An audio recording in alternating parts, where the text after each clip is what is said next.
Hello everyone, this is Gwydion, and I wanted to do a short video on the horror RPG Obscure. I have a few videos showing how I've implemented this in Fantasy Grounds, but I recently implemented Obscure into Sojour VTT, which is now it's becoming, I should say, my solo virtual tabletop of choice. Love Fantasy Grounds, but for solo, I think it's really easy to get games up and running in Sojour. The main reason I wanted to do this is Obscure was nominated for an Ennie Award under the, I believe, the Judges Spotlight winner category. And there was a video, as I understand it, live stream last night. And unfortunately, the stream broke down, something happened. But before they could get to talking about Obscure and showing it, the feed went off. So I do have a video review that I would encourage you to check out. And if you would, and this isn't for me, I'm not monetizing my stream. I do like to help people out with things like audio and finding games like Obscure. But I would encourage you to share information on Obscure, have folks look at the Obscure website, which I'll link in the video below for Sunsanot Games, Tommy Sunsanot. And Sensenauer, I believe is his last name.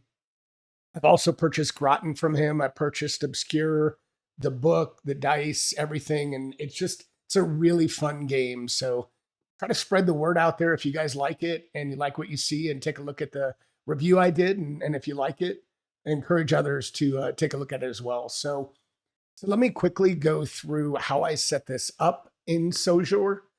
So Sojour is available for a $10 straight up purchase, and I'll link that in this video as well.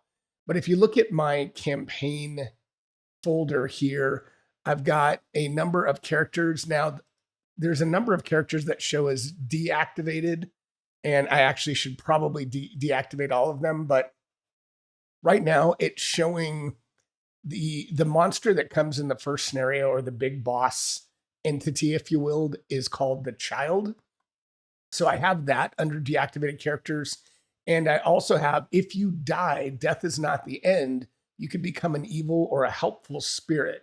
So I have those as characters in here. So let me get back to those in a few minutes. But let me start with the pre-generated characters that I've set up in here. And again, I'm not going through the whole setup of Obscure and what it's about and a review, because I've got a whole review, and I'll link to that here as well.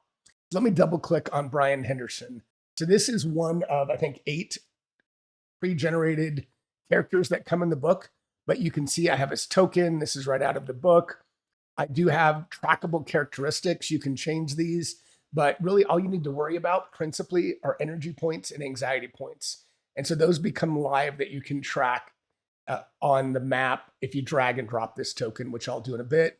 This character sheet, so you can see if I expand this. Well, actually, in this view, it's harder to see. Let me go down into the documents, into Brian's character sheet, and that'll pull up a bigger version. So now if I expand this a bit, now you can see all the information. And I have his energy points. You can tick them off here too if you want.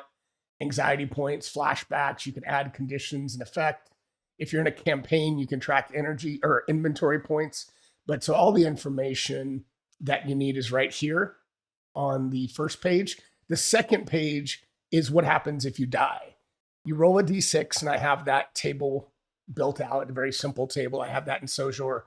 But you can either become an evil spirit or helpful, and you get 3 actions you can do, and you can only do them once. So what I ended up doing, if you go back to these spirits, so I created this token, and I just created 3 actions with 1 each. My intention with that is these are trackable. So if you drag and draw it on the map or drop it on the map, you can then just show when you've spent these actions. Really simple. So that's why I did that. And let's see. So I have all of these built out with their appropriate information, energy points, description again, and character sheet in the back.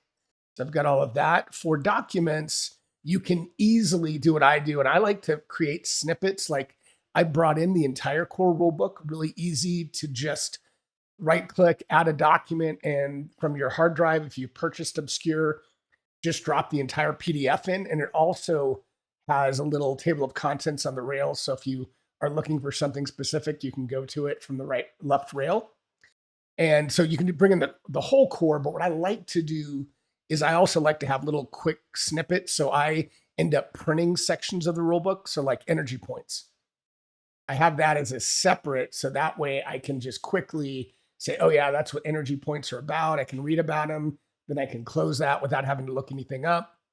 Combat, again, you can quickly print to Microsoft PDF, and now it's just that one page. I can read it. I can even keep it up on screen if I want, but really, really easy. And then like the scenarios. So for now, I only included the first scenario for me because that's all I've gone through, but I'll probably run the second scenario in Sojour. So you can see I have the scenario, the maps in here, and I want to show you the map. So that's the map. And if I go down to maps, I added these maps into Sojour. So now you've got, I just did a left side where you can see the left side is not as dark. So if you want to kind of have the players on the left side of the map and the right side of the map is over here. So what you can do, let's just say I selected Brian Henderson. I can left click, drag, and let's just drop them and say they're just coming into the game.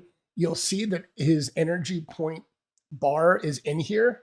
And if I use the mouse wheel and scroll down, do I have to hit control? Yeah, now I just hover over and I'm scrolling down and his energy points are going down. If I hover over, it'll say he has 7 of 11. So you can do that, or you can right click. Actually, sorry, not right click. Go up here where it shows hide characteristic bars. You don't have to have them. You can just double click on them if you want to open up and see his character sheet, or you'll see it up here and I can control mouse wheel up there and it'll bring the bar down. It'll also change the token. You can see it moving there. And any of these I don't want to include right now and play currently, I can right click, deactivate. And so as I do that, all of these will then go off. So you're not seeing them up here and it'll clean all that up. So if I really just want to have, let's just say I have 2 characters, Brian and Suzanne, so I can drag them in there and I'm done. I've got those 2 and I can move them around and we're all good. So and then I have a bunch of tables that we'll get to. Not a lot. I will say a couple of things. I am doing a lot more solo play. So the D6 decider and the Oracle are not part of Sojour. These are really, I'm adapting those from Solo Dark, which is the Shadow Dark solo rules. D6 decider, all it is a coin flip. So 1 to 3 is bad for the player. So if you have a situation where it's a coin flip, you can roll the D6 decider, or you could just make it a D2 decider. But I just did a D6. So I'm rolling a D6 and it'll say good or bad. I've got an Oracle, and this is right out of Shadow Dark as well. I like it. It's really simple. And I use this, if you watch my Fantasy Grounds playthrough of Obscure, I use this a bit. And what I like about this is it's a D20. A 1 is worst possible outcome. 20 is the best possible outcome. And then 2 through 9 is a no. So if you're asking yes or no question, it's a no. But an odd number on 2 through 9 is a no, but. So it would be a no, but then you can introduce something else with that, like no, like maybe, well, I won't go through an example. I think you probably get what that means.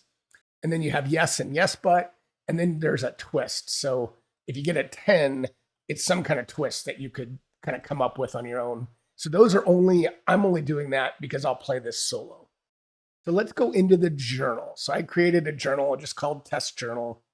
And what I like about Sojour, if I hit Control 1, I can do my own like role playing here. If I want to say, hey, Suzanne, this is super creepy.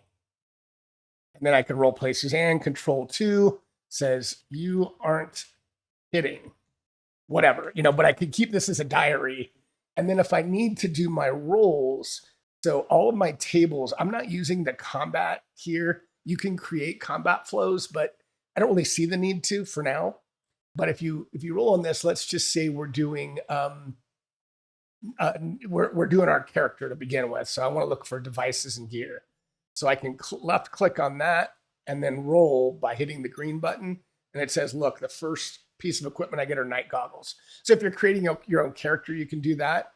If you need to do an actual roll, like say, I'm trying to remember now the roles. Let me go back to my Sojour. So if we're in combat, I meant documents, not Sojour. So if you're in combat, you must roll above their EP. Yeah, if I remember in the very beginning, the core rules tell you about your rolls. Sorry, I'm jumping around just a bit, but I do want to show how to play. Yep. Energy points. That's right. That's what it is. I was trying to remember. You roll 2d6 as a standard, then you might have plus or minus energy points. You might have additional die. You could create tables for that, but I think it's just as simple to go down here and say, hey, we're going to roll 3d6. Yeah, 3d6. And if I'm using appropriate equipment, I can just say, hey, +1, then roll. And I've set this up in my settings to show the entire dice. So you can see I rolled an 11, but it does say, I think, yeah, it says I rolled a 10 on the 3d6. Now, if you want to show every die, because you might need to, you can say 1d6 plus 1d6, 1d6 plus 1d6 plus 1. And then if I roll, it's going to show you each one. So if you need to do like advantage, disadvantage, if you have anxiety die, those types of things, you can easily do it here, or you can create a quick table, but really simple. So, I mean, it's a really easy way to get up and running, I think, with role playing, and particularly if you're playing solo, but really simple to get up and running. So I hope you check it out. And again, I really think it's worthy of your time to take a look at Obscure. And I hope you share with others, because I do think that Tommy has created something pretty unique here, and I'd like to get the word out as much as I can. So help me spread the word and take a look at Obscure, the found footage inspired horror TTRPG. Thanks, everyone. See you next time.